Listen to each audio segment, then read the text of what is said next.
Adventurers, attention! Fall in for Adventure Parade!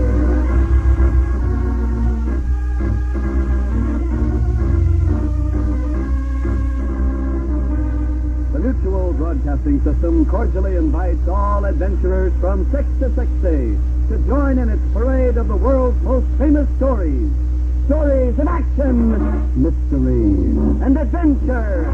And here is your host and storyteller, the leader of Adventure Parade, John Craig. Thank you, George Hogan, and hello, adventurers. Today is Thanksgiving Day. That's one thing I know. Why, George, you look positively stuffed. I am, even more than the turkey was. Wonderful holiday, Thanksgiving. I agree, but do you know what it means? How's that again? Do you know what Thanksgiving stands for? Oh, yes. The Pilgrims had a big feast at the end of their first year in the colony at Plymouth, Massachusetts. They were celebrating. That's right, George. The Pilgrims were celebrating the end of a long search. A search for a home where they could think as they pleased, say what they pleased, and worship as they pleased. Originally, you see, the Pilgrims were all English citizens who were forced to flee to Holland because they disagreed with the practices of the Church of England. Here, in the Dutch city of Leiden, they set up homes and shops and secretly printed books preaching freedom of religion, which were smuggled back into England. They then made plans to start a permanent colony in America. And it was the home of William Brewster, who operated the secret printing press in Leiden, that the English spy, known as Squint-Eye, came. Exactly, George. So now let's get on with Chapter 4, transcribed of The Bells of Leiden Sing, by Catherine Coblet.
Searching party made its way up to the attic.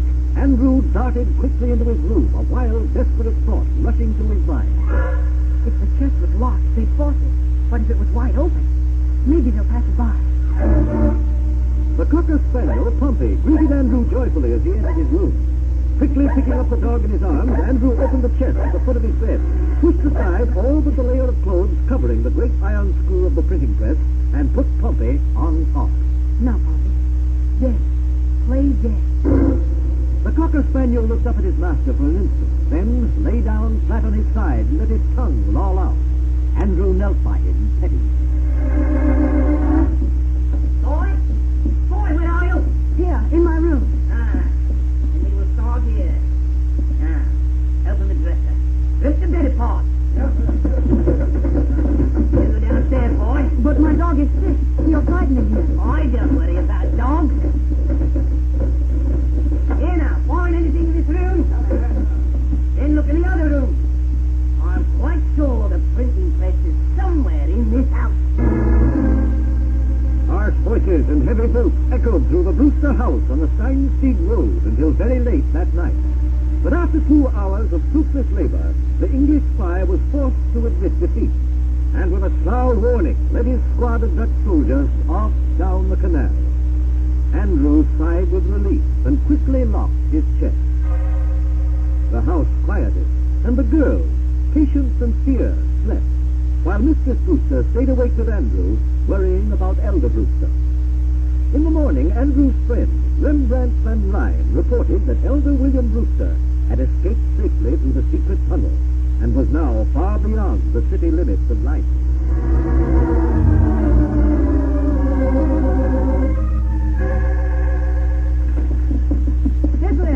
Israel! Andrew Brewster burst into the door of Israel's bookshop and slammed it angrily behind him. It had been 9 months since the night the soldiers had searched his house on the Stein Street. 9 months of increasing anxiety for the family. For since that night, there had been no word of his father, William Brewster. Could whatever has happened be as serious as you look, Andrew? Israel, what has happened to my father? Don't you know that he has reached England? I don't know any. All winter he did not write us even once. And when I asked whether he's going with us across the sea, my older brother Jonathan shouts and says, "Be quiet." And my mother only wipes her eyes and turns away. Yeah, it is so. And there's another thing that bothers me. The speedwell is being fitted out in the harbor. And all the Dutch sailors on the dock say we're heading into trouble if we use such an old ship to try to get to America. Oh, a part of Pastor Robinson's congregation is getting ready to sail westward, is it? Yes. You know that the plans for going to Virginia fell through. Yeah, but then the Dutch government at The Hague offered to send you to New Amsterdam. Yes. But just before the agreement was to be signed, a man by the name of Thomas Weston came here from London and put all the Pilgrim families in a dither over a new company called the Merchant Adventurers. The Merchant Adventurers? Yes. They are English businessmen who want to invest in us and send us to America to settle in English colonies. So we can ship goods back to London for them to sell at a profit. Go on, Andrew. Well, the other day I heard Weston urging Elder Bradford to settle in England. Bradford says that no one wants to go to that cold, forsaken place. But that's probably where we'll end up, isn't it? You are discouraged. I'm worried. Andrew, Yes, it is. did it ever strike you as strange that this Thomas Weston appeared in Leiden just when Pastor Robinson and Elder Bradford were about to accept an offer from the Dutch? Who do you think was in England and spread the news of pilgrim activities here? You mean it was my father? Andrew, I can tell you no more. It is not wise for you to know more. I think I understand. Then go home and help your mother with the packing. Make the most of your remaining days in Leiden, Andrew. They are numbered.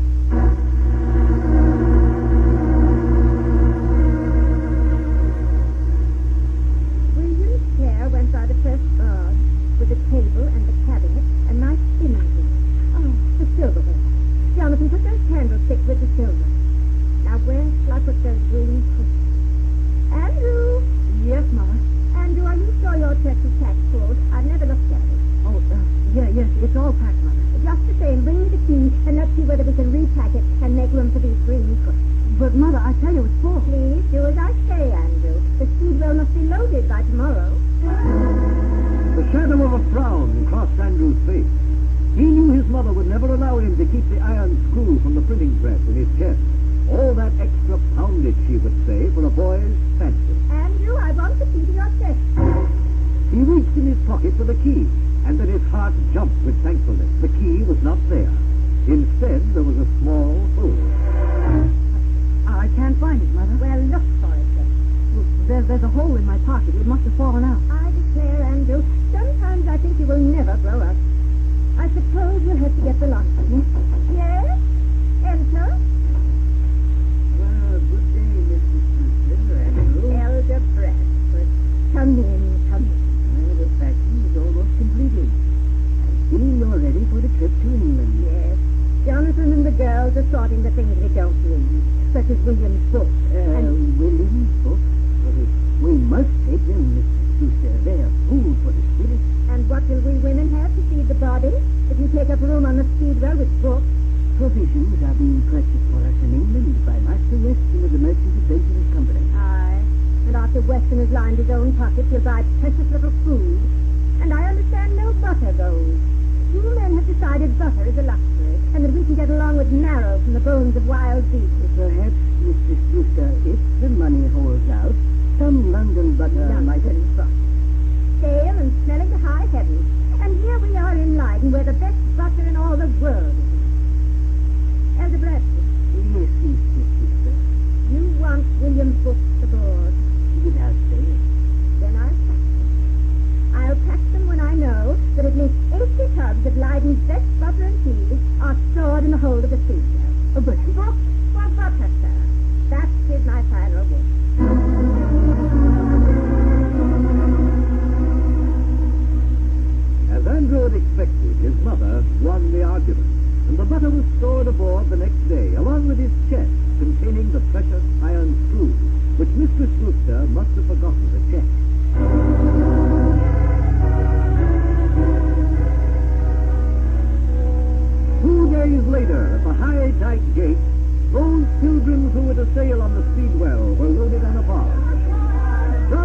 Patience and fear Brewster were to wait for the next trip a year later.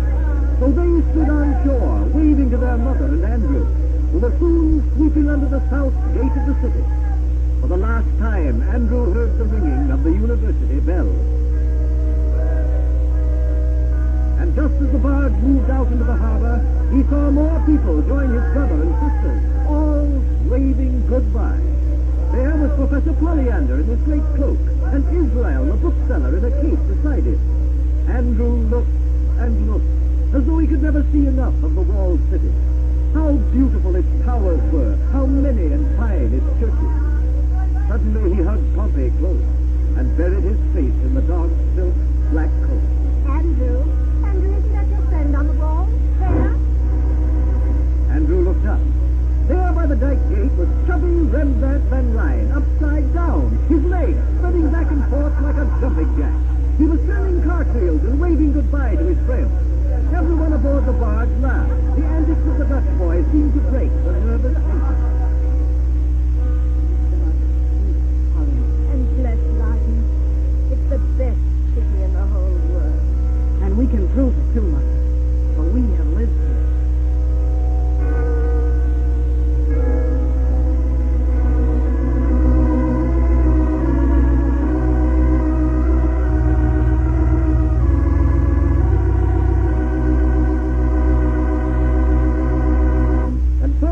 Chapter 4 transcribed of Catherine Koblentz's story, The Bells of Leiden Sing. John, I have a question. Yes, George? Well, something is a little confusing.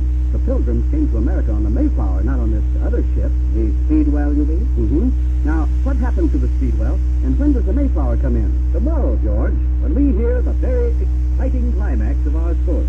Till then, so long. So long, John. We'll all be listening tomorrow, same time, same station, for the fifth and final chapter of The Bells of Leiden Sing on Mutual's Adventure Parade.